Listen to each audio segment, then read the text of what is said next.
Always smile, because life is a wonderful thing and there is so much worth smiling for. Marilyn Monroe.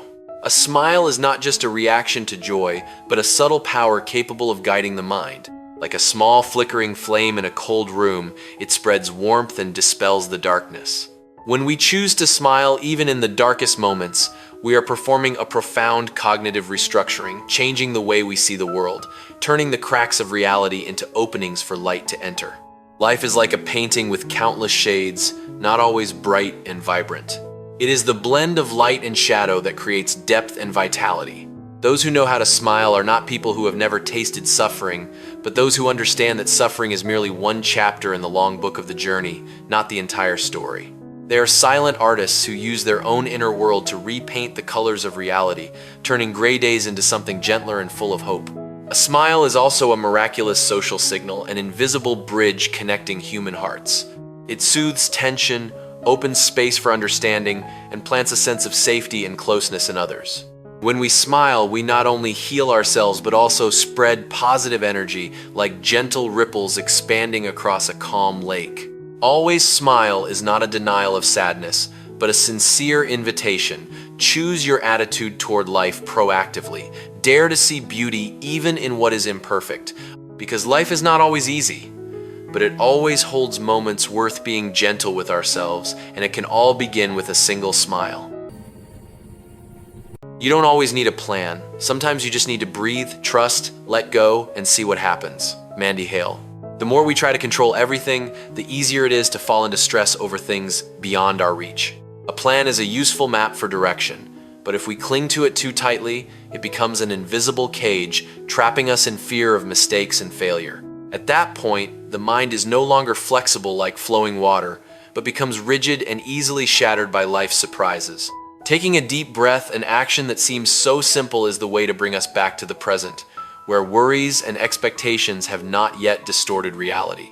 In that moment, trust is not blind faith, but a subtle form of courage, daring to accept that not every question needs an immediate answer. Letting go is not abandoning responsibility, but releasing excessive control, like opening your hand to let sand slip through your fingers, and it is precisely in that release that we truly feel the gentle, natural flow of life. Life does not always follow the linear logic we map out. It is like an improvisational piece of music, where the unexpected notes sometimes create the most beautiful melodies. Those who understand this no longer panic when things deviate from the plan, but learn to listen, adapt, and explore. And it is precisely in the moment of seeing what happens that they open the door to experiences beyond imagination. This is not a denial of the value of planning, but a reminder. Do not let it become chains for the mind. Give yourself some empty spaces where you can breathe deeply, trust, and live more softly. Because sometimes the most beautiful things in life do not come from perfect arrangements, but from the very moment we dare to let go and smile to welcome the unknown. I will no longer knock on old doors that do not open for me. I will create my own door and walk through it. Ava DuVernay. When people stop asking the world for permission to exist and begin to empower themselves, a profound transformation occurs. Continuously knocking on old doors that were never meant to open for us reflects a desire for recognition, a very human need, but also a trap that keeps us stuck in waiting and self-doubt. The decision to stop is not failure, but a moment of awakening. Like a traveler realizing the path they are on was never meant for them, they choose to stop regretting and begin forging a new way, a journey both lonely and full of power. Creating your own door is how we redefine our self-worth. No longer measuring ourselves by other standards, but building a space where we can be fully ourselves, whole and free. The door is no longer a physical object, but becomes a symbol of opportunity, of boundaries, and of freedom itself. When we build it ourselves and step through, we simultaneously become the designer, the guardian, and the guide of our own journey. That requires courage, because there is no one left to blame if we fail, but it also brings a pure form of freedom. The freedom to try, to fail, and to grow in our own way. Life is no longer a series of rejections, but a wide open space for creation. Those who dare to leave the old door behind are the ones who understand that their worth does not lie in being accepted, but in their ability to create their own path. And when they step through the door they built with their own hands, They do not just enter a new opportunity. They step into a better version of themselves, where confidence is built from within, solid and no longer dependent on any other door. I believe that if you just get up and walk, life will open up for you. Something will urge you to keep moving forward. Tina Turner. Motivation does not always begin with perfect clarity, but often starts from a vague yet persistent urge, like an underground stream beneath dry soil. People tend to wait for certainty before taking action, but paradoxically, it is action that creates certainty. When we stand up and take a step, even a small one, we break the state of stagnation, like a wheel that only turns once it is pushed from its resting point. Life will open up is not an external miracle, but the natural result when we change our position in the world. Each step brings us into contact with new possibilities. Doors once hidden by fear and hesitation suddenly become clear. The mind, when in motion, begins to reshape reality in more beautiful ways. And that something urging us forward is intuition, the quiet wisdom accumulated from experience, emotion, and dreams not yet formed. It does not speak in clear words, but whispers like the wind, yet strong enough to keep us from standing still forever. Those who listen to that urge are not reckless, but people who dare to trust their own rhythm, daring to walk even when the path is not yet clear. Stand up, you don't need to be perfect. You don't need absolute certainty, just enough courage to begin. Because life does not open up for those who stand still and observe, but for those who are willing to step into it, one step at a time, with a gentle smile and the quiet belief that something ahead is always waiting to be discovered. Next time, ask yourself, what is the worst that could happen? Then try to push your own boundaries just a little. Audre Lorde. The human mind often creates shadows far larger than reality itself. Fear mostly does not come from real danger, but from the exaggeration of imagination. Like standing in front of a pitch-black room, we imagine countless horrors, while simply turning on a light makes everything strangely ordinary. The question, what is the worst that could happen, is that very light shining through. It forces us to face fear directly, stripping it from the fog of emotion so we can see its true shape, often far less terrifying than we imagined. Once named, fear loses most of its power. We realize that what traps us is not reality itself, but the way we interpret it. Pushing your own boundaries just a little is not a reckless leap, but a conscious step forward, small enough not to overwhelm, yet large enough to break the comfort zone. Growth does not come from rare giant leaps, but from repeated small acts of daring, like muscles strengthened through gradual resistance. The worst thing is usually not failure, but never having dared to try. When we step across the line, no matter the outcome, we expand ourselves, and that alone is a quiet, valuable victory. The next time you hesitate, pause for a moment and ask yourself that question as a way to illuminate your mind. Then take one small step. It doesn't need to be perfect, only sincere, because life does not demand that we be fearless, only that we have enough courage to move forward, carrying our fear but not letting it lead the way.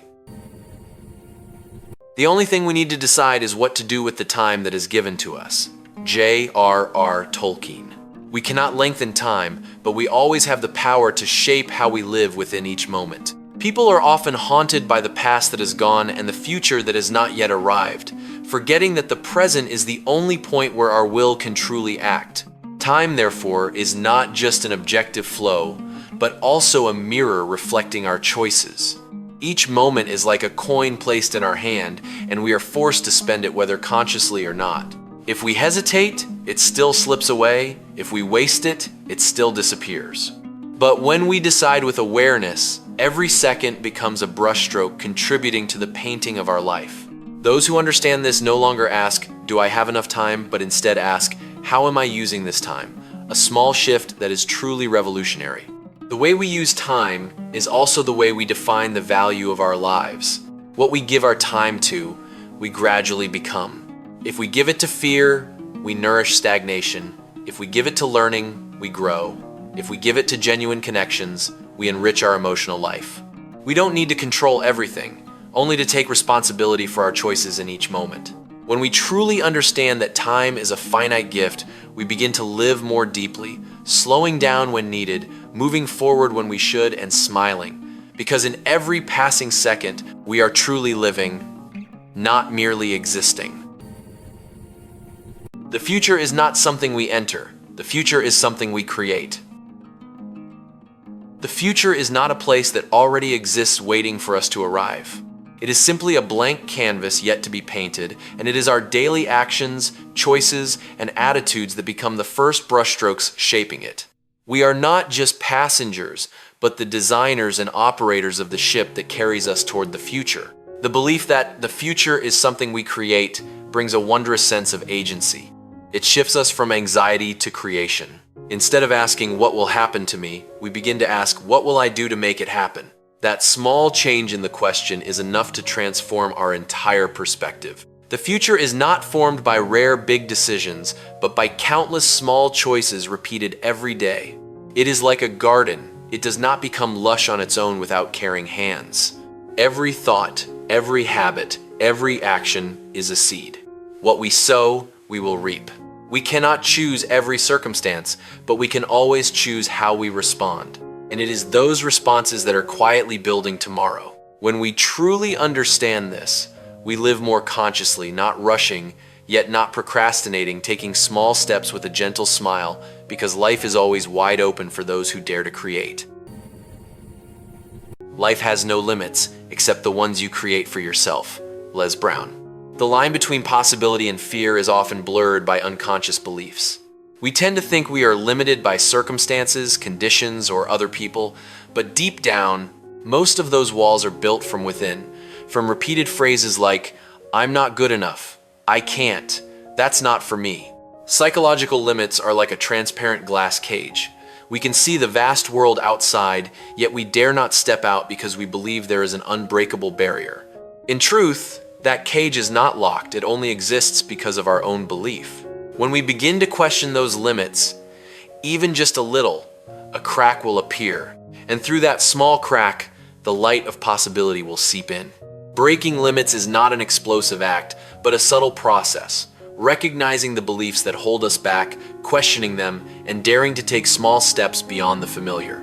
Each time we do so, we not only expand our capabilities, but also reshape our self-image from someone limited to someone who can learn and adapt endlessly. Look again at the limits you believe are real. They may not be as solid as you think. And when you dare to take one more step, no matter how small, you will realize the space ahead is far wider than you imagined, wide enough for you to move forward with a radiant smile, because life is truly wonderful, simply waiting for you to remove the barriers you yourself have built. Everything you can imagine is real. Pablo Picasso. Imagination is not an escape from reality, but a magical laboratory where every possibility is tested before stepping into life. Every invention, every great idea, every step forward in human history once began as a vague image in someone's mind, something not yet real but powerful enough to be believed in and nurtured. Imagination is like a seed lying deep in the soil. While still in the mind, it has no concrete form, yet it already holds the potential of an entire lush forest. What matters is not whether it is real right now, but whether we dare to nurture it and act upon it. The reality we experience is not entirely objective. It is filtered through our beliefs, memories, and expectations. If we always imagine failure, we act cautiously and unintentionally turn it into reality. Conversely, if we envision possibility, opportunity, and a better version of ourselves, we begin to move in that direction, like an inner compass guiding the way. Every reality can begin from a single act of imagination. The distance between the two is action, perseverance, and belief. Imagine consciously. Choose images that nourish you, rather than those that hold you back. Because in the quiet space of your mind, you are constantly painting your own future, and if you dare to believe and dare to step forward, what once existed only in imagination will gradually take shape, accompanied by a gentle smile, for life is always far greater than we once thought. You can't wait for inspiration, you have to go after it. Jack London. Inspiration is not a sudden visitor that only calls on the lucky. In reality, it is like fire. If not kindled, it will not burn on its own. When we sit still waiting, we unintentionally hand over our creative power to chance. But when we begin to act, even with a small step, we create friction, and that very friction produces the first spark. Action often comes before emotion. We don't need to feel ready to start. The act of starting itself will gradually make us feel ready. Like stepping into cold water, the first moment may make us hesitate, but only by continuing do we adapt and comfort arise. Inspiration is the same. It does not lead the way first, but usually arrives while we are already moving. Actively seeking inspiration is a conscious act. Reading a page of a book, writing a line of thought, trying something new, or simply changing your familiar environment. These actions are like opening a window in a sealed room. Fresh air will not come if we do not create an entrance. Do not sit there waiting for a ray of light to fall from above. Step into the darkness yourself and light a small match. It may not be bright enough at first, but it is a beginning. And as you continue, little by little, you will realize that inspiration is not something you find, it is something you create, with a gentle smile, because life always holds so much worth discovering and illuminating.